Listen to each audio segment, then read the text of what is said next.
My problem with tax deferred is I think we've been kind of lied to that, you'll be in a lower tax bracket in the future. Well, it's not good to have less money in the future because we're adding trillions of dollars to the economy, which means things are going to become eventually more expensive and can be more expensive in a major way. So the government's $23 trillion with that rising quickly in debt, just going right now into 2020, right? It's frightening. Money can be complicated. Let a nerd help you. We're here to demystify the complex nature of money by getting you answers from financial nerds and whiz kids. Welcome to Ask the Money Nerds, a weekly segment of the Wealth Labs podcast where we answer your most pressing money questions. Hey, are you worried about your 401k or IRA? Would you like to access the money without penalty and have a way to address the tax? Do you know about the new rules amidst COVID and you're not having a 10% penalty, or heard of something called a 72T distribution, which avoids the 10% penalty long term? See, these plans are only tax deferred, not tax free. Even the language inside of a Roth talks about tax deferral, and under certain conditions can be tax-free. Those things can change. So how do you protect yourself and get access to your money? What's up? Hey. How'd I do? How's that intro? That was fantastic. Okay, good. Yes. I didn't interrupt you. I didn't laugh in the middle. We're off to a great start. You're a pro. Yeah. It's good. I'm a pro. That's right. You're a pro amateur. A pro amateur. I can handle that. I'm the same. Look, now you're laughing. It's like, where do we go from here? You ask the person's question. Okay. That's what we do on Ask the Money Nerds. All right. Well, good thing is we have one from Kathy. Okay, cool.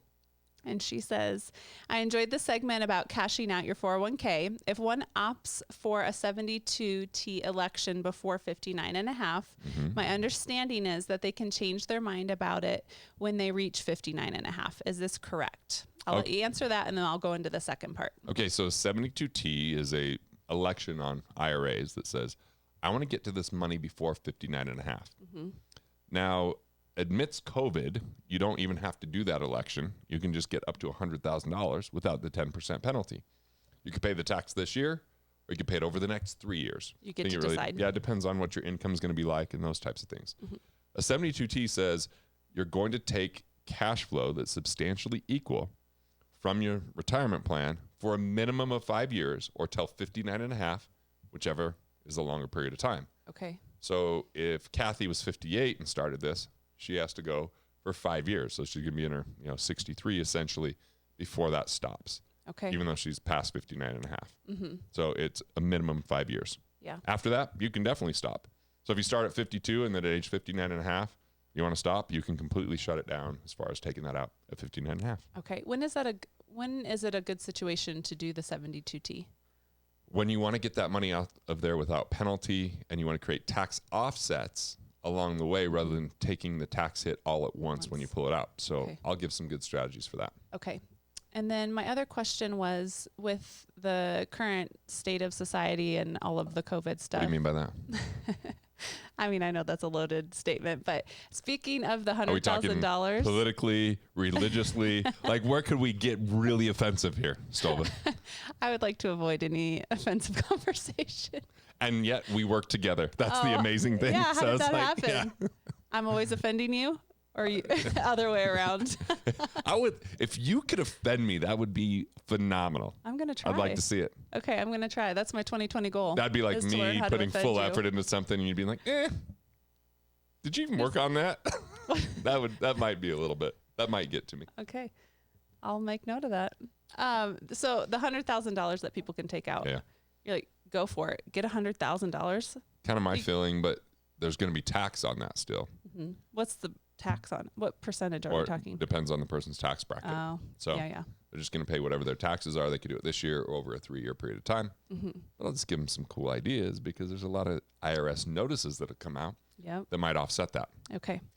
You know I don't have a 401k, right? Or IRA. Yeah, because I've heard this story maybe 50 times. You know what? There we go. You're trying to offend me. You cashed it out, and you planted grass in your yard so you could always say that your 401k was growing. How do you? I wasn't going to go there. That wasn't going to be my. Okay, it was. But yeah.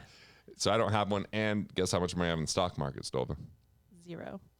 I feel good about it, even on good days of the stock market. Yeah. You were at a workshop. I'm just not participating in it. Yeah. You were at a workshop, and when one of the biggest downturn happened and everyone was panicking and freaking out a bit about their money. Someone was drinking alcohol with Valium. Oh my. I don't think you're supposed really to do bad. that together. No, I don't. I'm pretty sure you're not. But you weren't worried because you weren't invested I'm worried in those about ways. my investments in my businesses and the value that it creates. Not in companies I have no control over, no knowledge about, that I probably don't even like, and helping them out or buying on a secondary market. Like when you invest in the stock market, it's in the secondary market. Doesn't that just sound Secondary? like you're the, and I'm trying to think of an analogy, not offensive, but don't you feel like the redheaded stepchild right there? Oh my. Is that a I bad love one? redheads. I know I found out my wife does too. She has a crush on redheads. Yeah. But I don't the blame way her. she describes this redhead, I feel like it's a unicorn. So I'm not feeling threatened. Like dark skin with auburn hair. I'm like dark skin and redhead. I haven't seen tanning solution. What's going on? Spray Anyway, tan. That works. Okay. Now what? Okay, let's go to Kathy's second part of her question. You're just thinking about Before redheads we and got all like caught up. I know, there's I don't some know what's handsome going ones on. We'll out just get there. to the questions here. Okay, here we go. She said, would you explain the pros and cons of putting the 401k funds into an annuity and receiving payments? I am considering doing this while the market is up to lock in gains, get a contractual rate of return, and quote unquote miss the inevitable market correction downturn. So annuities inside of a retirement plan, one of the problems are you could be paying fees on the retirement plan and paying fees on the annuity. So that's one concern. So if you can go to like a self-directed that doesn't have much fee for the IRA structure. And then there's different types of annuities. There's fixed annuities, which right now are just paying so low of interest. Okay. And you're locking your money away. There's an immediate annuity that she might be looking at that 30 days later starts annuitizing and paying cash flow for the rest of your life. But you just got to measure how much cash flow is that? Is it worth tying my money up into that? Because a lot of people start using annuities.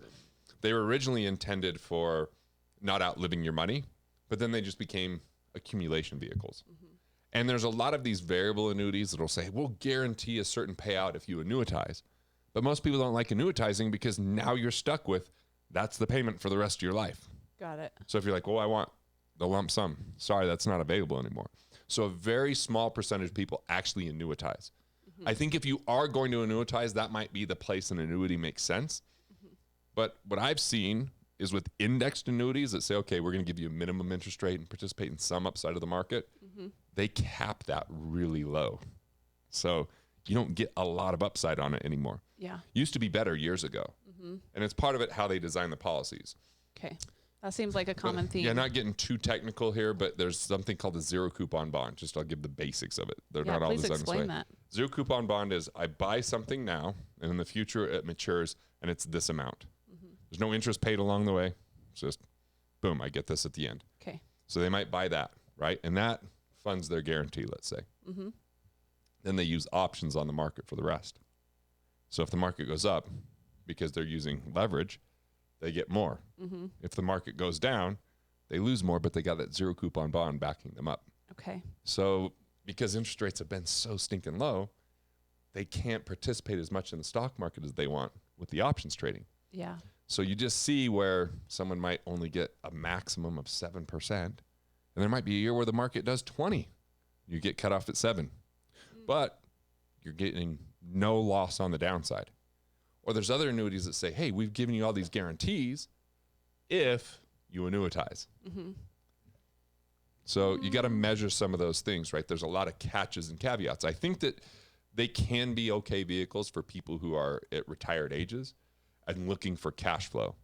I think as an accumulation vehicle, we have to really understand the fees and the design. And there are some private annuities, and we've got people in our network that have analyzed annuities. It's nothing I get paid on or researched, but so I know a little bit, but I wouldn't call myself a comprehensive expert to keep up with them from time to time. There was a time where I felt like they were really good because I knew the market felt overvalued, but interest rates were such that you could get these to participate more. Yeah, I don't know. I hate having annuity fees inside of retirement plan fees. So if you can minimize the fees on both through a private annuity, Okay. or through a self-directed IRA that has just an annual fee versus a percentage fee. And then just know if you can handle the annuitization. Okay. What? You learned something right there, didn't you? I did. A lot of that was new for me. And I'm just wondering, for people who are starting out, can you just describe and I guess give a definition of what an annuity is? So, like life insurance is if you die prematurely, here's a lump sum of money. Yeah. Annuity is, what if you retired at age 60, but the market went up and down, and all of a sudden during the downturn, you run out of money? An annuity is the insurance for not outliving your money. So it would pay out until the day you die. Okay. So what if you live longer than expected? They're still making payments. Okay. Yep. That's good to know. Yeah, there you go. All right. So I talked about tax offsets in this. So ideally, you could create tax offsets to start slowly getting money out of a retirement plan because they're tax deferred. And my problem with tax deferred is I think we've been kind of lied to that, oh, you'll be in a lower tax bracket in the future. Well, it's not good to have less money in the future because we're adding trillions of dollars to the economy, which means things are going to become eventually more expensive and can be more expensive in a major way. So the government's $23 trillion with that rising quickly in debt, just going right now into 2020, right? That's frightening. They're printing all that. So there's a lot of risk of tax going up. And if you just defer that tax, it could become problematic. So I'm saying, what if you start getting money out? Well, the IRS came out with some notices, one called the NOL rules, net operating loss, that if you've had higher years of income, you could take your higher years of expense and go back and apply that. So if you're a business owner and own the building, you could cost segregate it where you get accelerated depreciation for tax purpose. Yeah, that sounds like a win. R&D credits. Maybe you've built software or a website or an app. You can go and get credits if you did that in the United States to apply to to past times, right? So these are just two examples of how you could do that. Or, we watched a little comic special last night because I think Hassan Minhaj does a really good job explaining very complicated issues in a comedic way around finance. So we talked. That was a good episode. We're showing about donor advised funds, charitable trust, which we've talked about a lot. And, it isn't usually as much about charity as it is about not paying as much tax. Right. It does have a, tint of that for sure. Yes. You've got to have some of that. But those are other ways that you might be able to create some offsets. So there's a lot that can be done here. This is, hopefully gives some food for thought, and that food turns your thoughts into profits, helps you build a life you love. And that if you've got money questions, askthemoneynerds.com, and we'll bring the answers.